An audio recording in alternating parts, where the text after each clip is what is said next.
Hey guys, how are you? Myself Neetu Gupta from NLS Bangalore. Let us start with some legal terms and phrases. So first is marital rights. What do you mean by the term marital rights?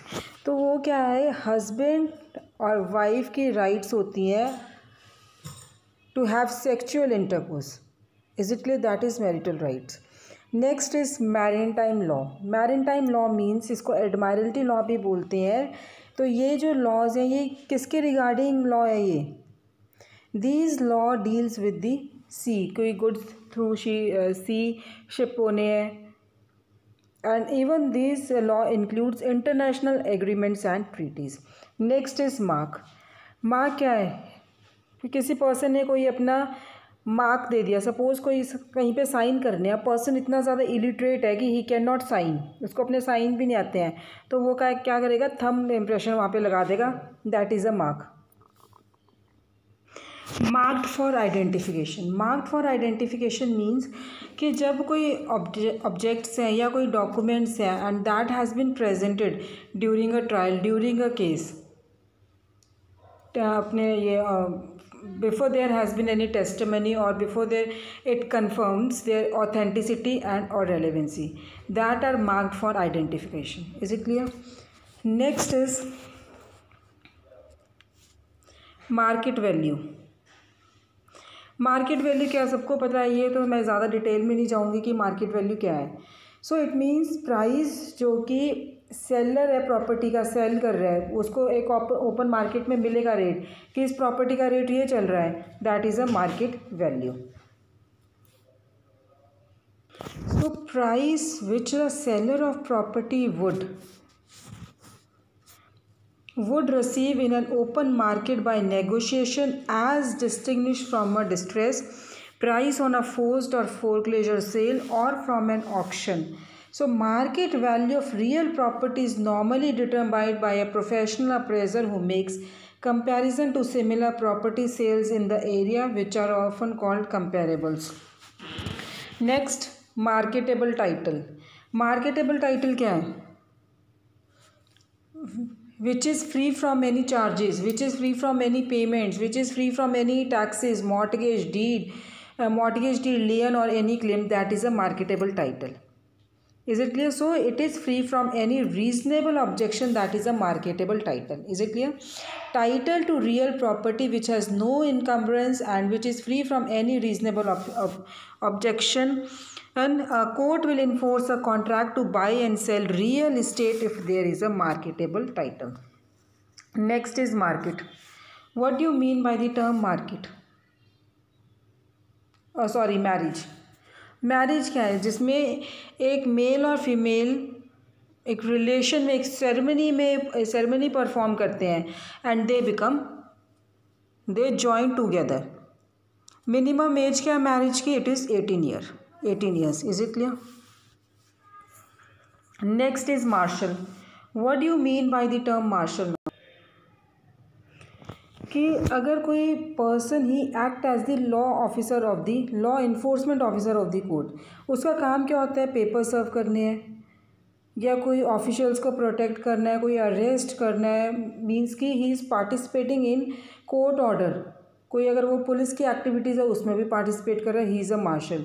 इसीलिए then कोई अगर law enforcement officer है जो documents को officially documents को सर्व कर रहा है, is it clear? He is also a marshal. Police को असिस्ट कर रहे हैं. फिर अगर किसी पर्सन की डेथ हो गई है, उस पर्सन की डिसीज्ड पर्सन की प्रॉपर्टी की वो एसेट्स कलेक्ट कर रहे हैं. जनरली ये जो फंक्शन होता है ये होता है एग्जीक्यूटर या एडमिनिस्ट्रेटर का फंक्शन होता है, ये वो काम करते हैं. लेकिन कई बार क्या है, समटाइम्स एग्जीक्यूटर और एडमिनिस्ट्रेटर कोर्ट को कहते हैं कि उसके जो डिसीज्ड पर्सन है उसकी प्रॉपर्टी को डिवाइड करने के लिए या जो भी गिफ्ट करना है, जिसको भी गिफ्ट करना है, they want the in order to achieve the distribution of the testator desire. तो ये भी एक मार्शलिंग प्रोसेस है. Is it clear? सो ये आपका मार्शल था. नेक्स्ट है मास्टर. मास्टर कौन है? जो एम्प्लॉयर है, he is a master. Is it clear? जैसे मास्टर एंड सर्वेंट, टॉर्ट्स में आप पढ़ोगे मास्टर सर्वेंट का रिलेशनशिप. तो जैसे कि एम्प्लॉयर एम्प्लॉय का रिलेशनशिप है, वैसे ही मास्टर सर्वेंट का रिलेशनशिप है. Is it clear? Master clear? Next master and servant आ गया, वही same thing. Then material. Material means which is very important, which is very significant, relevant है. एविडेंस दे रहे हो, आपने कोई एविडेंस दिया, आपने कहा कोर्ट कह रहा है कि ये बहुत इंपॉर्टेंट एविडेंस है इस केस के लिए, that is material. Material representation. Now material representation means you are convincing a statement, कि आपने कोई स्टेटमेंट की है, उसको आप किसी को कन्विंस कर रहे हो. Is it clear?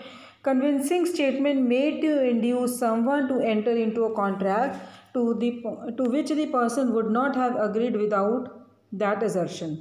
So if material representation proves not to be true or to be misleading, the contract can be rescinded or cancelled without liability. Next, material witness. Material witness कौन सा होगा? Important witness जिसके पास case की बहुत means की बहुत important information है. जो भी अगर कोई सिविल सूट चल रहा है, चाहे क्रिमिनल प्रोसिक्यूशन है, तो he has a very significant information about that case. He is a material witness. Matter of record. What do you mean by matter of record? So it means कि जैसे अगर आपका कोई केस चल रहा है, उसमें कुछ भी रिकॉर्ड हो रहा है, चाहे कोई वो एविडेंस रिकॉर्ड हो रहा है, चाहे कोई रूलिंग रिकॉर्ड हो रही है, आर्गूमेंट रिकॉर्ड हो रहे हैं, कि जो कोर्ट का रिपोर्टर या कोर्ट का क्लर्क रिकॉर्ड करता है, that is a matter of record. Is it clear? Next is maturity. Maturity means, now there are two meanings of the maturity. एक तो है कि जब आपने you have become major, one becomes adult, उसके लिए भी हम कहते हैं नाउ ही इज़ मेच्योर. न सेकेंड थिंग इज़ आपने किसी से मनी बोरो किए थे, तो वो प्रिंसिपल अमाउंट जब आप पे कर रहे हो under promissory note or bill of exchange, that becomes due, it is a maturity. Maxims. Now what do you mean by the maxims? Maxims क्या है? ये codified statutes में list की गई है. It is in a legal language. So to understand this maxim, it is very difficult. An ordinary person cannot understand these maxims. जिन्होंने law किया है, who knows the law, they can only understand the maxims. A collection of legal truisms which are used as rule of thumb by both judges and lawyers. Suppose when the reason of a rule ceases, so should the rule itself. Is it clear? Next, may. May means कि आपका ये जो है कि it may be possible, हम ये कहते हैं ये हो सकता है, that is a may. It means a choice to act or not, और a promise of possibility as distinguished from shall which makes it imperative. In statutes and sometimes in contract the word may be read in context to determine if it means an act is optional or mandatory, for it may be an imperative. Is it clear? Mayhem. Mayhem means criminal act of disabling, disfiguring.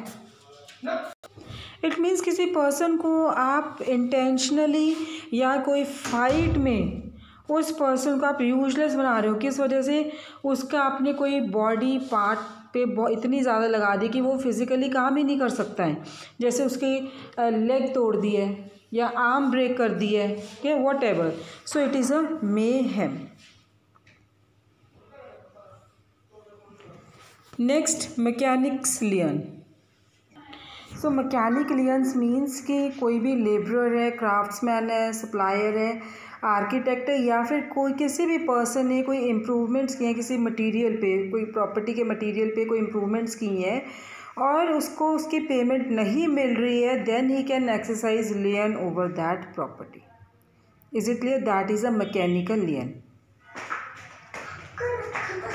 अगर इसको notice भी, आप पहले notice भी दे सकते हो owner को कि पेमेंट करो, नहीं और नोटिस दे रहा, you can exercise the right of lien. Is it clear? Mediation. Mediation क्या है कि to settle a dispute outside the court. It is one of the method for settling a dispute outside the court. इसमें third party actively participate करती है, जिसको हम mediator बोलते हैं, ठीक है. And he find outs the point of agreement, makes those in conflict agree on a fair result. Now there is a difference between mediation and arbitration. Arbitration में क्या होता है कि जो थर्ड पार्टी है, आर्बिट्रेटर है, वो एक जज की तरह एक्ट करता है outside the court. He does not actively participate in the discussion. लेकिन जो मीडिएटर होता है ये एक्टिवली डिस्कशन में पार्टिसिपेट करते हैं। Is it clear? सो ये मीडिएशन ज़्यादातर कौन से केसेस में ज़्यादा इम्पॉर्टेंट है? लाइक आपके जो डोमेस्टिक रिलेशंस है, जैसे कि डिवोर्स का केस हो गया, चाइल्ड कस्टडी का केस हो गया। Is it clear? This is a mediation. Next topic is mediator. Mediator वही है कि जो कोर्ट के बाहर पार्टीज़ का डिस्प्यूट सेटल करवाते हैं। जो third party, he is known as the mediator. तो मीडिएटर होता कौन है? He may be a lawyer also. Usually वो जनरली लॉयर होता है जो मीडिएटर होता है, या फिर वो रिटायर्ड जज भी हो सकते हैं। Is it clear? Next, meet and confer. Meet and confer means,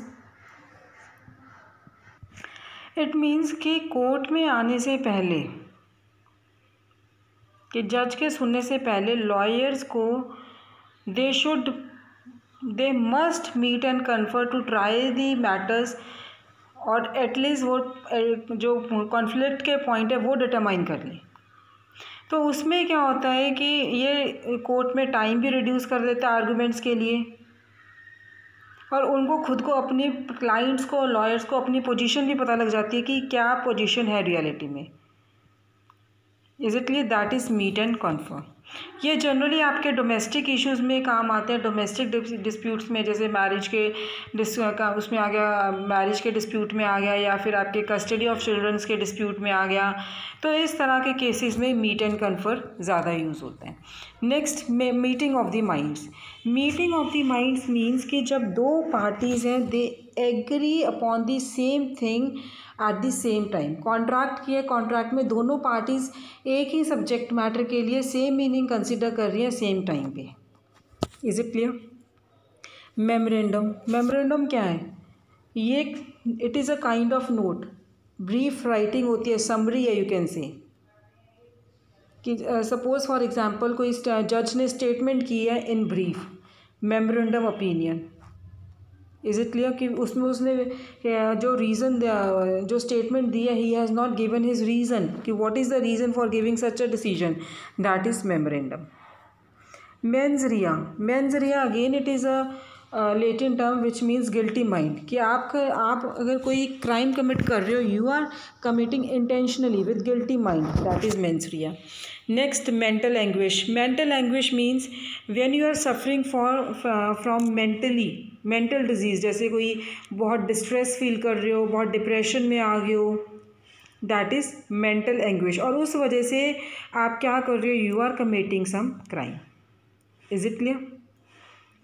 mental suffering which includes fright, feeling of distress, anxiety, depression, grief and और psychosomatic physical symptoms, it is a mental anguish. ये physical pain से differ है, क्योंकि physical pain में क्या होता है, आपको फिजिकल इंजरी के लिए डैमेजेस मिल जाएंगे डिफेंडेंट की नेग्लिजेंस की वजह से, इंटेंशनली आप हार्म कर रहे हो किसी को, ठीक है।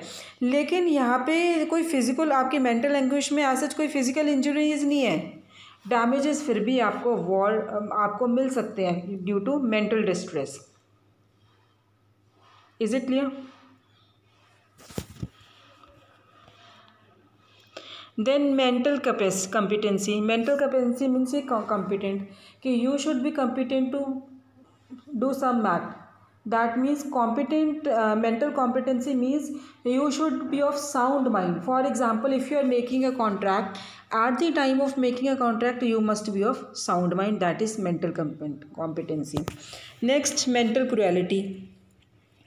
मेंटल क्रूएलिटी मीन्स कि जनरली जब आप पे बहुत कोई आपको हैरास कर रहा है, मेंटली आप उससे डिस्टर्ब हो रहे हो, उस वजह से रोज़ रोज़ है कि जैसे suppose in a marriage dispute में ससुराल वाले इन लॉज हैं, जो वो इन लॉज आपको बार बार कह रहे हैं कि अपने घर से ये लेके आओ, अपने मदर फादर से ये लेके आओ, डॉरी में ये दहेज लेके, ये चीज़ें लेके आओ, इतना पैसा लेके आओ, that is a mental cruelty. Mental suffering, it is the same thing as mental anguish. Mercantile law, mercantile law क्या है? It is a commercial law. इसमें सारे आपके जो कॉन्ट्रैक्ट से रिलेटेड है या कोई बिजनेस ट्रांजैक्शन से रिलेटेड है, वो मर्केंटाइल लॉ में कवर होते हैं. Is it clear? So in the next session I will be taking up more legal terms and phrases. Thank you.